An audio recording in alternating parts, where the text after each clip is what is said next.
Welcome to this special edition of the local campaign. The upcoming municipal election is probably one of the most compelling city elections that we've had in quite some time.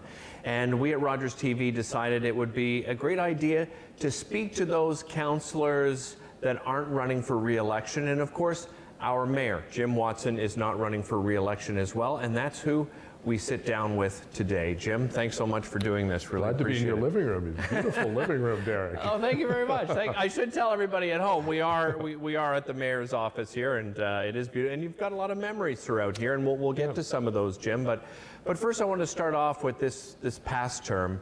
I would imagine probably the most difficult term in your time as mayor.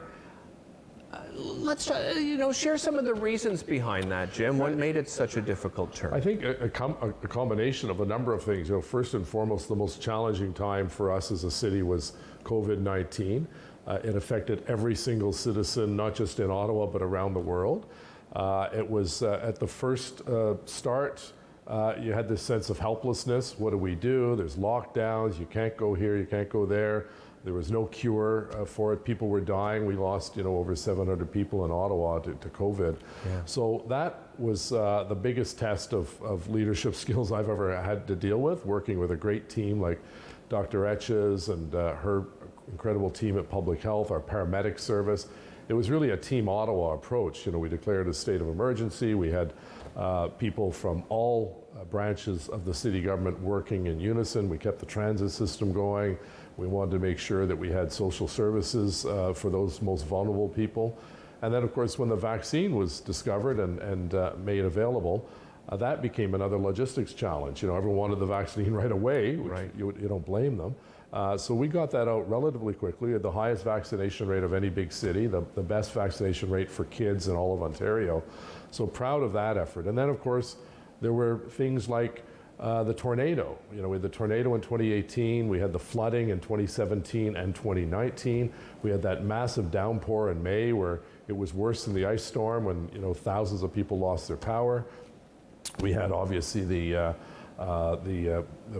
illegal truckers blockade that lasted far too long at almost 4 weeks. And then the challenges we had with LRT. So all of these things came sort of tumbling down, all basically within a year or two of one another.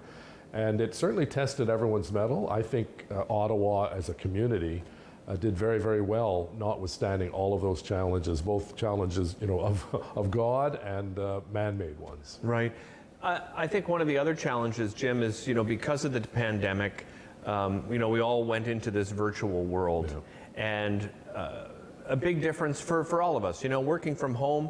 But I want to talk specifically about City Council and, the idea that, you're not passing each other in the hallway anymore. Yeah. You're not having those, one-on-one conversations.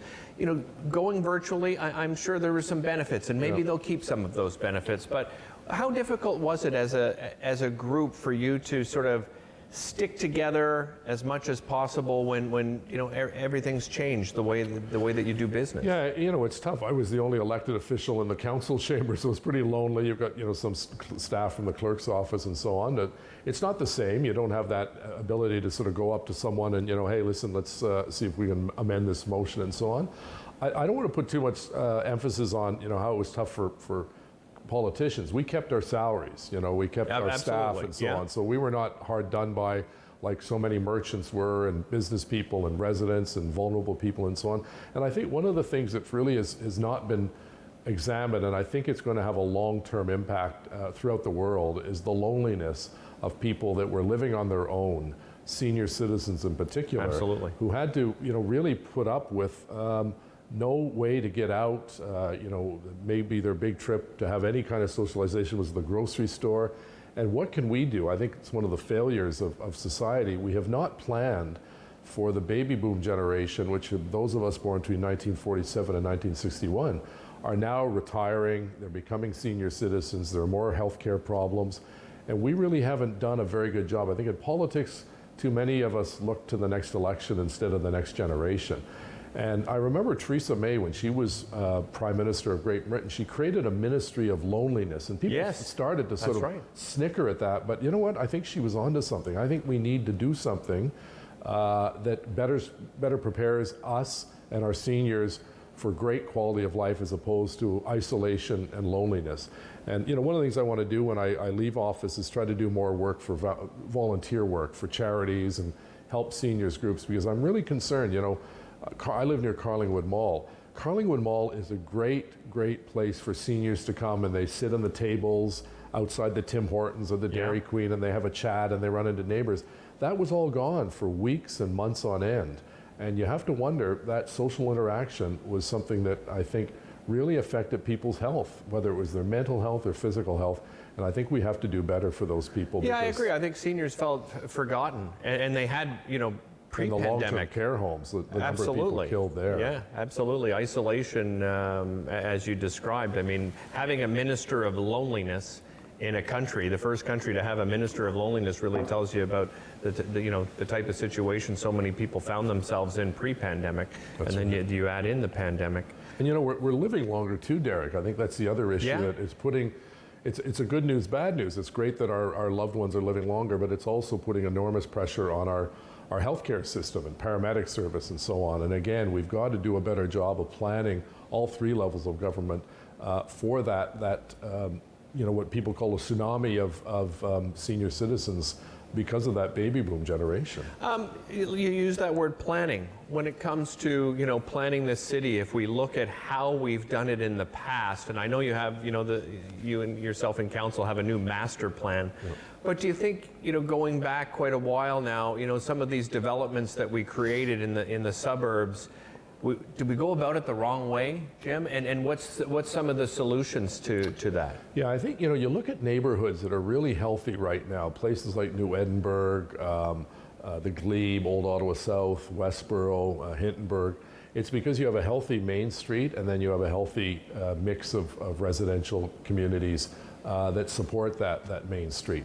And listen, I'm not a big fan of Amazon and going online. I like to try to shop locally because, Amazon's not sponsoring your Little League team in Barhaven, and they're not giving a fruit basket to a cancer fundraiser at the Queensway Carleton Hospital. So I like to support local, and I think what we did with the official plan is create these 15-minute neighborhoods where the concept is you can get everything you need walking or cycling 15 minutes. And and I live in a neighborhood where I'm 5 minutes away from the Carlingwood Mall. My dry cleaner's there, my barber's there, my grocery store is there. Anything I need is within, my case, 5 minutes. And then I'm 2 minutes away from an LRT station that's being built right now just at the end of my street. And I think that's going to help us create a better sense of community. For instance, I was off last week on holidays, and I said, I want to go. I went, it sounds sort of funny, but the chef, the Cake Boss guy, he has vending machines now in different shopping malls, and there's one at Saint Laurent. And I said, I want to go and get a piece of birthday cake because it was my birthday. And unfortunately, my birthday dinner was canceled because my sister got COVID. So here I am, Mr. Lonely, myself. I said, well, I'm going to get my own birthday cake. So I hopped on, I went on, left Tunney's pasture, got on the train, went to Saint Laurent, got the vending machine, got my cake, came back, and within like 25 minutes I've been to Saint Laurent, got a piece of cake, and come back home and had birthday cake on my own. It sounds rather pathetic, but it just shows you the power of connectivity. And if you can get somewhere very quickly, particularly for seniors, and it's, I think over the years we've created these environments, as you said, that are sort of great residential communities, Barhaven, Orleans, and so on, but they don't have the 15-minute capability because it's all, Orleans is a great bedroom community. They need more jobs out there. And that's one of the reasons why we pushed hard to get, for instance, the Amazon plant out there. That's 800 jobs in the east end of the city of Ottawa. It's the first big announcement of jobs in the history of the city of Ottawa. You mentioned LRT. You had a great experience. It was reliable. You were there in 25 minutes. Not everybody is having that experience. Been a lot of problems, with the benefit of hindsight, going back with the type of contract that we did in this city. Would you change anything about it, Jim? Well, I think what we need is a couple of things. First of all, we needed a longer test period, and we needed more hands-on supervision, not micromanagement, but supervision. But you know, aside from the lightning strike, which you can't control lightning in this world, we were operating over the last 7 months about a 99% on-time service. Until that lightning strike, you never heard of LRT in the news for 7 months. Well, we had the wheel issue too, right? Where we Well, had to remove the same couple of days. that was the weekend before the But lightning you know, strike. we had, you know, as I said, we had some really good service. Then we we fell back. It's back up and running now. And I think one of the things that I've learned is that this was a much more complicated project than any of us really imagined. You know, no one in recent years has built a light rail system in a built-up area. Most people are building rail systems, you know, out to, you know, you think of Metrolinx, you know, they're out far away where there's not built-up areas. You don't need to build a trench, for instance. I see the construction on the trench on Byron Avenue, the Byron Linear Park is down by your station. Yeah. It's a huge, huge project, and phase 2 is bigger than phase 1. So we've learned a lot of lessons. We've applied those to phase 2. I think you're going to see when phase 2 opens up in stages, first the south end next year, and then the east end the following year, and the west end the following year. I think you're going to be very impressed with the connectivity, and I think the reliability has to improve, and I think it will improve. We've put a lot of pressure on our supplier. You know, people say, oh, you know, the city screwed up. Well, it's like, you know, if you go out and buy a car and you take it off the lot and the next day the wipers don't work and the brakes are faulty, is that your fault or is it the car dealer's fault? In my opinion, it's the car dealer's fault. We're the customer. You know, RTG has not lived up to our expectations. Certainly, we've hammered them, we've kept money back from them, and we're saying, you're not delivering us the service that we, the taxpayers of Ottawa, are paying for. So, no So question. this type of contract, though, Jim, that P3. the P3 contract, do you think that was the right way to go? I think you have to look at the evidence that if it was run by the city, we would be on the hook 100% for the sinkhole. We paid zero for the sinkhole. The sinkhole was covered by the insurance company and RTG. Any of the problems when the train stalled or when there was a wheel issue, they're not getting paid for that, so it's hitting them in the pocketbook. So there's lots of people who hate the private sector, don't want it involved, but even if it was run by the city, we wouldn't have city employees designing it because they don't have the expertise. We still have to go out to the private sector. What this does, the P3 in this case, is protects the taxpayers from these these surprises that come along like a sinkhole. Yeah, and I think, I wonder the legacy of this council. Do you think down the road, right, when we get into phase 2 is done, we may look back and go, yeah, we had some bumps. I mean, that's probably what you're hoping, right? We had some bumps in the road, but this is what this is what this city needed. You know, if you've been late for an appointment or the train was not reliable, you're angry, and you're rightfully so because you're paying to get on the train. But I think the other thing that is often forgotten, Derek, about this project, we did not lose one life or one limb on this massive 12-kilometer underground project. The metro in Montreal, someone told me, there were a number of people killed during the construction. I was at an event on different time, though. Well, no, right? It was the 60s. It wasn't that long ago. Yeah. But the fact is, you won't agree with me. I'm going back farther. Colonel By, there were 1,000 people killed on that project. Absolutely. So the very fact that there was not a single life or a limb affected, there were a couple of small accidents, but no one was permanently damaged. That's credit to the workers and to the organizers and to the people supervising that you can't. It's the same. For instance, you talk about the truckers, the convoy, the illegal occupation. Can you imagine if someone was killed during that? It would have been a whole different ending than it happened. People criticized the city and the police and so on, and with some reason from time to time that it didn't wrap up soon enough.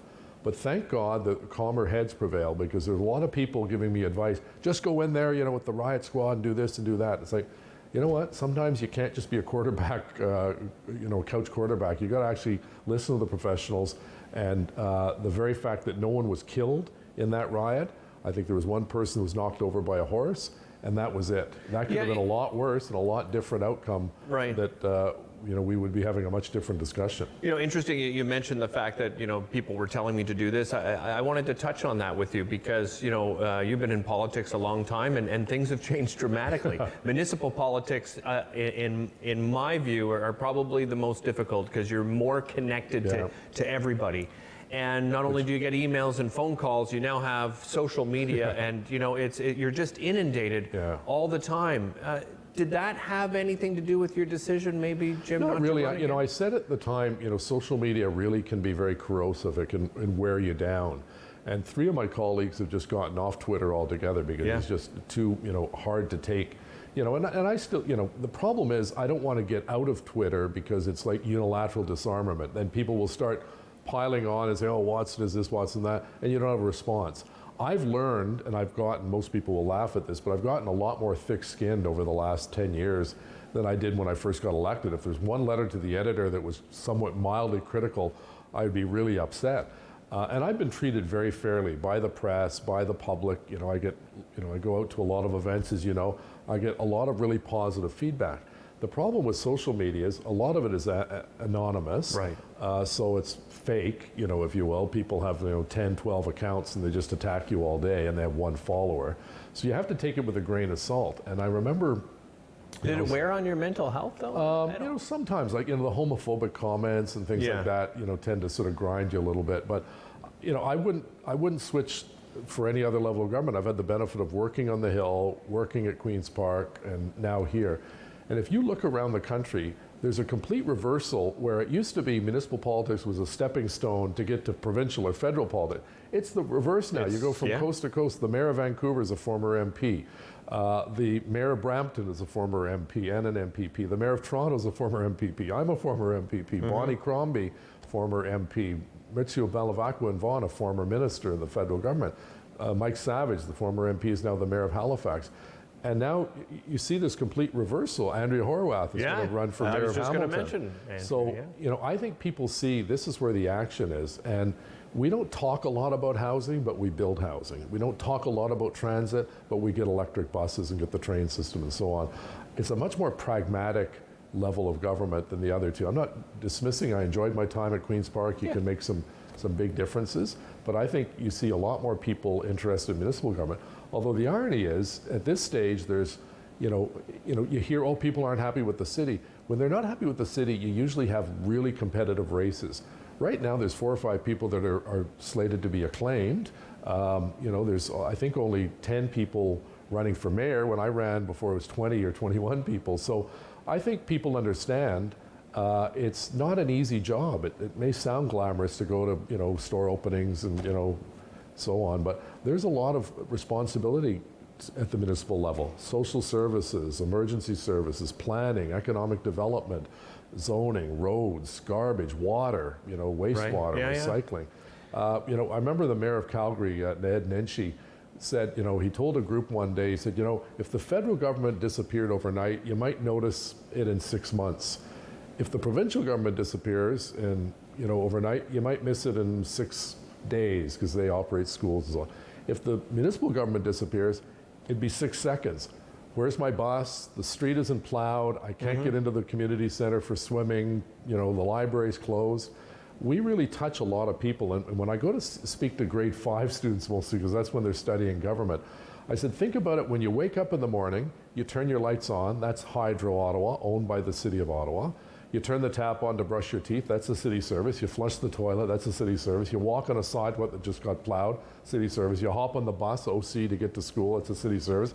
You come back after school, you may go to the library or a skating lesson at a city facility, and then you come back home, turn the lights on, brush your teeth again, go to bed, and start it all over. So you have 20 interactions with the city, and because the service is so well delivered, and water and wastewater and so on, you don't even think about it. Yeah, I was just going to say I have the greatest respect for people that get into any level of government, but in particular municipal government.